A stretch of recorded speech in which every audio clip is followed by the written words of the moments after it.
Hi friends, അസ്സലാമു അലൈക്കും. അപ്പോൾ എല്ലാവർക്കും നമ്മുടെ ഇന്നത്തെ പുതിയൊരു വീഡിയോയിലേക്ക് സ്വാഗതം. അപ്പോൾ എല്ലാവരും വീഡിയോ കാണുക, ഇഷ്ടമാവുകയാണെങ്കിൽ ഒന്ന് ലൈക്കും സബും ഷെയറൊക്കെ ചെയ്ത് സപ്പോർട്ട് ചെയ്യുക. കൂടെ തന്നെ ഹൈപ്പും ചെയ്യാൻ മറക്കരുത് കേട്ടോ. അപ്പോൾ എന്തായാലും കുറച്ച് ദിവസങ്ങളായി നമ്മൾ വീഡിയോ ഇട്ടിട്ട്. അപ്പോൾ എല്ലാവരും എല്ലാ വീട്ടമ്മമാരും ഇപ്പോൾ രാവിലെ ഭയങ്കര ബിസി ആവൂലേ. കാരണം എന്താ വെച്ചാൽ സ്കൂളൊക്കെ തുറന്ന് 2 മാസത്തിന് അവധിക്ക് ശേഷം സ്കൂൾ തുറന്ന് ഇനിയിപ്പോൾ രാവിലെ നല്ല തിക്കും തിരക്കൊക്കെ ആവൂലേ. മക്കളെ പറഞ്ഞയക്കലും ഒരുക്കലും എല്ലാം ഉണ്ടാക്കലും അങ്ങനെ. അപ്പോൾ ഇത് ഞാൻ സ്കൂൾ തുറക്കുന്നതിൻ്റെ മുന്നേ എടുത്ത് വെച്ചൊരു വീഡിയോ ആണ് കേട്ടോ. അപ്പോൾ അത് ഇടാൻ പറ്റിയിരുന്നില്ല. അപ്പോൾ വെറുതെ ഒന്ന് ജസ്റ്റ് എന്തെങ്കിലുമൊക്കെ ഒന്ന് ഇടണ്ടേന്ന് വെച്ചിട്ട് അങ്ങനെ തട്ടിക്കൂട്ടിയൊരു വീഡിയോ ആണ്. അപ്പോൾ ഇത് രാവിലത്തെ തിരക്കൊക്കെ കഴിഞ്ഞ് ഞാനിന്ന് നമ്മുടെ പഞ്ചായത്ത് ADSൻ്റെ ഒരു സാന്നിധ്യത്തിൽ നമ്മളെ കുട്ടികൾക്കുള്ളൊരു ബാലസഭ സംഘടിപ്പിച്ചിട്ടുണ്ട് കേട്ടോ, പഞ്ചായത്ത് മുഖേന. അപ്പോൾ അങ്ങോട്ടൊന്ന് പോകണം, കുട്ടികളെയും കൊണ്ട് പോകണം. അപ്പോൾ ഇവിടുന്ന് ഞാനും എൻ്റെ ഒരു ഫ്രണ്ട്സ് ഉണ്ടായിരുന്നു കേട്ടോ. അപ്പോൾ അവളും ഞാനും കൂടിയാണ് പോയത്.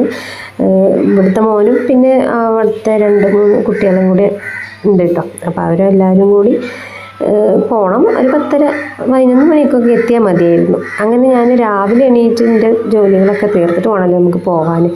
അങ്ങനെ രാവിലത്തെ ജോലികളൊക്കെ കഴിഞ്ഞ് ഇതാട്ടോ മിന്നുവിന് ഫുഡൊക്കെ കൊടുത്ത്. അവൾക്ക് എന്താ അറിയില്ല, ഭയങ്കര ഒരു സൈലൻ്റ്, ആൾക്ക് വയ്യ തോന്നുന്നുണ്ട് കേട്ടോ. അപ്പോൾ 2 ദിവസമായിട്ട് ഫുഡ് ശരിക്കും കൊണ്ട് കഴിച്ചിരുന്നില്ല, ഛർദിയൊക്കെ ആയിട്ട് ആൾ ഒന്ന് നല്ല ക്ഷീണത്തിലാണ്. അപ്പോൾ ഇതാട്ടോ അവളെയൊക്കെ ഒന്ന് ഉഷാറാക്കി ഫുഡൊക്കെ കൊടുത്ത്. അപ്പോൾ പുറത്ത് ഇറക്കാറില്ല കേട്ടോ, ഞാൻ ഫുൾ ടൈം പുറത്തേക്ക് വിടാറില്ല അവളെ. രാവിലെ തീരെ വിടില്ല. വൈകിട്ടൊക്കെ ആണെങ്കിൽ നമ്മൾ കുറച്ച് സമയമൊക്കെ അങ്ങോട്ട് കളിപ്പിക്കും കേട്ടോ, മുറ്റത്ത് വിട്ടിട്ട്.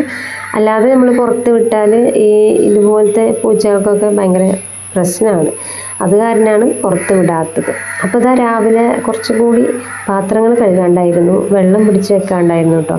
അപ്പോൾ വെള്ളം നമുക്ക് പഞ്ചായത്തിലത്തെ വെള്ളമാണ്, അത് ഒരു ടൈം വരെ വരുള്ളൂ. രാവിലെ വന്നു കഴിഞ്ഞാൽ എളുപ്പം തന്നെ ആ പരിപാടികളൊക്കെ അങ്ങോട്ട് തീർക്കണം കേട്ടോ. അപ്പോൾ വേഗം ഞാൻ പാത്രങ്ങളൊക്കെ കഴുകി വെച്ച് ഡ്രമ്മിലും ബാത്റൂമിലും എല്ലാം വെള്ളം പിടിച്ച് വെക്കണം. പൈപ്പും കാര്യങ്ങളൊന്നും ഇല്ല കേട്ടോ. അപ്പോൾ അതിൻ്റെയൊക്കെ പണികൾ ഇനിയും എടുക്കാനുണ്ട്. അപ്പോൾ കറണ്ടിൻ്റെ പണി ചെയ്യണം കേട്ടോ. അപ്പോൾ ഇനിയിപ്പോൾ ചെടികൾക്കൊക്കെ ഒന്ന് കുറച്ച് വെള്ളം ഒഴിച്ചു കൊടുക്കട്ടെ. ഇതിപ്പോൾ അന്ന് ഞാൻ മഴ ഇല്ലാത്ത ദിവസത്തെ വീഡിയോ ആണ് കേട്ടോ. നിങ്ങൾ വിചാരിക്കേണ്ട ഇപ്പം എങ്ങനെയും മഴ പെയ്തിട്ട് ചെടികൾക്കൊക്കെ എന്തിനാണ് വെള്ളം ഒഴിച്ചെടുത്തതെന്ന് കരുതലുണ്ടാവില്ലേ. പക്ഷേ അന്ന് മഴ ഇല്ല കേട്ടോ, മഴ ഇല്ലാത്തതിൻ്റെ മുന്നുള്ളൊരു വീഡിയോ ആണ്. അപ്പോൾ ചെടികൾ വെച്ചിങ്ങനെ കാണാനും നല്ല പൂക്കളൊക്കെ ഇങ്ങനെ കാണുമ്പോൾ ഒരു രസമല്ലേ, ഭയങ്കര ഇഷ്ടമാണ് കേട്ടോ എനിക്ക്. അതുകൊണ്ട് ഫസ്റ്റ് ഞങ്ങൾ താമസ കോട്ടേഴ്സിലായിരുന്നല്ലോ, അവിടെ അതിനുള്ള സൗകര്യങ്ങളൊന്നും ഉണ്ടായിട്ടില്ല. അതുകൊണ്ട് ഇനിയിപ്പോൾ നമുക്ക് സ്വന്തമായിട്ട് വീടൊക്കെ അല്ലേ, അപ്പോൾ നമുക്ക് ഇഷ്ടമുള്ള പോലെ ചെടികൾ വെക്കാം, എല്ലാം എന്ത് വേണമെങ്കിലും ചെയ്യാം അല്ലേ. അങ്ങനെ ചെടികളൊക്കെ നല്ല ഉഷാറായിട്ട് തന്നെ വരുന്നുണ്ട് കേട്ടോ. അപ്പോൾ നമ്മുടെ ബോഗൺവില്ല 3-4 കളറ് ആണ് കേട്ടോ. ആ ബക്കറ്റിൽ ഞാൻ വെറുതെ എൻ്റെ ഫ്രണ്ടിൻ്റെ വീട്ടിൽ നിന്ന് കമ്പ് കൊടുന്ന് വെച്ചതാണ് കേട്ടോ. കൊമ്പല്ല, കമ്പ്. ഞാൻ അത് കളിയാക്കി പറഞ്ഞാലും വരും കേട്ടോ, സോറി, അറിയാതെ പറഞ്ഞു പോയതാണ്. കമ്പ് കൊടുന്ന് കുഴിച്ചാൽ അപ്പോൾ അതെല്ലാം കിളിർത്ത് വരുന്നുണ്ട്. ഇനി അതൊക്കെ ഒന്ന് സെപ്പറേറ്റ് ആക്കിയിട്ട് വെക്കണം കേട്ടോ.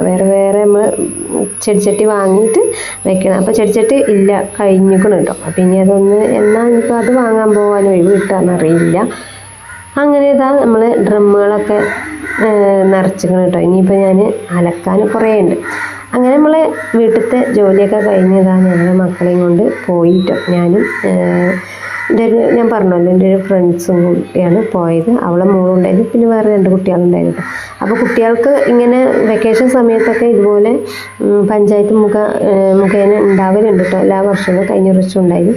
അപ്പോൾ എൻ്റെ മോന് അവൻ ഉദ്ദേശിച്ച പരിപാടി അല്ലായിരുന്നു കേട്ടത്. എന്താ വെച്ചാൽ അവനും വല്ല ഫുട്ബോൾ കളിയോ ചാട്ടോ ഓട്ടോ അങ്ങനെയൊക്കെയാണ് കരുതിയിട്ട് വന്നത് കേട്ടോ. അപ്പോൾ അവിടെ എത്തിയപ്പോൾ ആൾക്ക് ആകെ ഇഷ്ടമല്ലാതെ ആയിട്ടുണ്ട് പോകാമെന്ന് പറയുന്നത്. അപ്പോൾ കുറച്ച് കഴിഞ്ഞപ്പോൾ ഞങ്ങൾക്ക് എല്ലാവർക്കും ചായയും നല്ല ഉണ്ണിയപ്പം കിട്ടിയിട്ടുണ്ടായിരുന്നു കേട്ടോ. അപ്പോൾ മക്കൾക്കൊക്കെ ഉണ്ണിയപ്പമൊക്കെ കൊടുത്തവരൊക്കെ ചായ കുടിച്ചിരിക്കുകയാണ്. ചായ മോശമാണ് കേട്ടോ, ഞാൻ ഉള്ളത് പറയാമല്ലോ. ചായ നമ്മൾ ഉണ്ടാക്കുന്ന പോലെയൊന്നുമില്ല, ഒരു രസമില്ലാത്തൊരു ചായ ആയിപ്പോയിട്ടോ, എന്തോ ഒരു പോലെ. എന്നാലും ചായൻ്റെ ഒരു ഇതിൽ കുടിച്ചു കേട്ടോ. പിന്നെ കുട്ടികൾക്ക് ഓരോരോ ചോദ്യങ്ങളും കളികളും പറഞ്ഞ പോലെയൊക്കെ ഉണ്ട്. പിന്നെ ഓരോരോ വർക്ക് കൊടുത്തിട്ടുണ്ട് കേട്ടോ. ഓരോ നമ്മൾ ജലത്തിനെ കുറിച്ചിട്ടുള്ള ഓരോ വർക്കുകൾ, ജലസംരക്ഷണത്തിൻ്റെ, വായു, അങ്ങനെയുള്ളൊരു ഓരോൻ്റെ ഇത് ചെയ്യാൻ കൊടുത്തിട്ടുണ്ട് വർക്ക്. അപ്പോൾ അതൊക്കെ നല്ല ഉഷാറായിട്ട് തന്നെ ചെയ്യുന്നുണ്ട് കേട്ടോ. മക്കൾക്കൊക്കെ വേഗം അറിയുന്നുണ്ട്. അപ്പോൾ ഓരോരുത്തർക്കും ഓരോ ചാർട്ട് കൊടുത്തിട്ടുണ്ട്. അപ്പോൾ അതിനെ കുറിച്ചിട്ടുള്ളതാണ് കേട്ടോ. പിന്നെ പ്ലാസ്റ്റിക് മലിനീകരണം പറഞ്ഞാൽ അതിനെ കുറിച്ചിട്ടൊരു ഇത് തയ്യാറാക്കാനും എല്ലാം അപ്പോൾ ഉഷാറായിട്ട് തന്നെ എല്ലാവരും ചെയ്യുന്നുണ്ട്. അങ്ങനെ അതൊക്കെ കഴിഞ്ഞതിന് ശേഷം ഇതാ ഞങ്ങൾ ബിരിയാണി ആയിരുന്നു കേട്ടോ ഫുഡ്. എല്ലാവർക്കും ഇതാ ബിരിയാണിയൊക്കെ കൊടുക്കുകയാണ്. നല്ല ചിക്കൻ ബിരിയാണി ആയിരുന്നു, തൈരും അച്ചാറും എല്ലാം ഉണ്ടായിരുന്നു കേട്ടോ. പിന്നെ പഞ്ചായത്തിൽ നിന്ന് കുറേ ഇവരൊക്കെ ഉണ്ടായിരുന്നു കേട്ടോ. നമ്മളെ പ്രസിഡൻറ്റ്, സെക്രട്ടറി, പറഞ്ഞ എല്ലാവരും ഉണ്ടായിരുന്നു.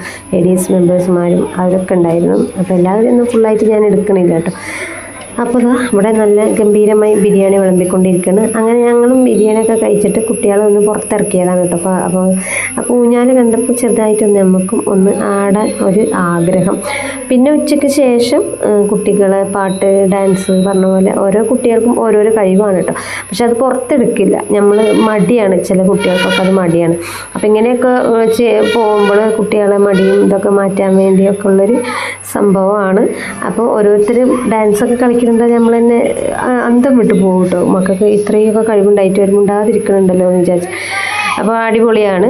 എന്തായാലും നല്ല പരിപാടി ഒക്കെ ആയിരുന്നു. പിന്നെ ഇതാ കുഞ്ഞു കുട്ടികളും എല്ലാവരും നല്ല അടിപൊളിയായിട്ട് കളിക്കുന്നുണ്ടായിരുന്നു കേട്ടോ. പിന്നെ ഞങ്ങൾക്ക് തന്നെ വെറുത്തുക്കണു അവിടെ ഇരുന്ന് ആകെ മുഷിയലെടുത്തിക്കണം കേട്ടോ. പിന്നെ ഇതാ വൈകുന്നേരം 4 മണിയായപ്പോഴാണ് ഞങ്ങൾ അവിടെ നിന്ന് ഇറങ്ങിയത്. അപ്പോൾ മക്കൾക്ക് പുറത്ത് വിട്ട് കഴിഞ്ഞാൽ അവർക്ക് പോരാനുള്ള ഇഷ്ടമല്ല. അതുകൊണ്ട് എങ്ങനെയൊക്കെയോ വിളിച്ച് പോന്നു കേട്ടോ. കളിച്ചിരുന്നാൽ പിന്നെ കുട്ടികൾക്ക് അങ്ങനെയല്ലേ, നമ്മൾ വിളിച്ചാലും പോരില്ല. അതിനുശേഷം ഞങ്ങളിതാ വൈകിട്ട് ഞാനും മോനും കാക്കും കൂടി മോനെ യൂണിഫോം തയ്ക്കാണ്ടായിരുന്നു. പിന്നെ കുറച്ച് സാധനങ്ങളൊക്കെ വാങ്ങാനുണ്ടായിരുന്നു കേട്ടോ സ്കൂൾ തുറക്കുന്നതിൻ്റെ മുന്നോടിയായിട്ട്. അപ്പോൾ അവന് റെഡിമെയ്ഡ് ഡ്രസ്സ് വേണ്ടാന്ന് പറഞ്ഞിട്ട് തുണി എടുത്തതാണ് കേട്ടോ. അപ്പോൾ അത് അവൻ്റെ ഇഷ്ടത്തിന് അടിച്ച് തയ്ക്കാലോ എന്ന് നിശ്ചയിച്ചിട്ട്. അപ്പോൾ ലൂസ് പാൻറ്റ് വേണത്രേ, ഫുൾ കൈ വേണത്രേ, അങ്ങനെയൊക്കെ ഓരോ യൂണിഫോം കഴിഞ്ഞ പ്രാവശ്യത്തെ ഉണ്ട് കേട്ടോ. അതപ്പോൾ ഹാഫ് കൈയും ഇതൊക്കെ ആയിരുന്നു. അങ്ങനെ യൂണിഫോമിൻ്റെ തുണി എടുത്ത് തയ്ക്കാൻ കൊടുത്ത് നേരെ ഞങ്ങളിത് അവനുള്ള ബുക്കും ബാഗും ഒക്കെ വാങ്ങണ്ടേ. അപ്പോൾ അതിനായിട്ട് നമ്മൾ എന്നും വരുന്ന സ്റ്റോർ തന്നെയാണ് കേട്ടോ. പിന്നെ അതൊക്കെ വാങ്ങി ഇറങ്ങിക്കഴിഞ്ഞിട്ട് പിന്നെ നമുക്കുള്ള ഫുഡ് അത് എന്തായാലും നിർബന്ധമാണ് അല്ലേ. അപ്പോൾ ഇതാ ഒരു ഷവർമയൊക്കെ കഴിച്ച് ചായയൊക്കെ കുടിച്ച് ഞങ്ങൾ തിരിക്കുകയാണ് കേട്ടോ. അപ്പോൾ കാക്കോടെ ബില്ല് കൊടുത്തുകൊണ്ടിരിക്കുകയാണ്. അപ്പോൾ നമ്മുടെ ഇന്നത്തെ വീഡിയോ വിശേഷങ്ങളൊക്കെ ഇത്രയൊക്കെ ഉള്ളൂ കേട്ടോ കൂട്ടുകാർ. അപ്പോൾ എല്ലാവർക്കും ഇഷ്ടപ്പെട്ടു എന്ന് വിചാരിക്കണം. ഇഷ്ടപ്പെടുകയാണെങ്കിൽ എല്ലാവരും കണ്ട് സപ്പോർട്ട് ചെയ്യുക. നിങ്ങളുടെയൊക്കെ സപ്പോർട്ട് ഉണ്ടെങ്കിൽ നമുക്ക് മുന്നോട്ട് പോകാൻ പറ്റുള്ളൂ. അപ്പോൾ എല്ലാവരും സപ്പോർട്ട് ഉണ്ടാകുമെന്ന് വിചാരിക്കുന്നു. ഓക്കെ, ബൈ, അസ്സലാമു അലൈക്കും.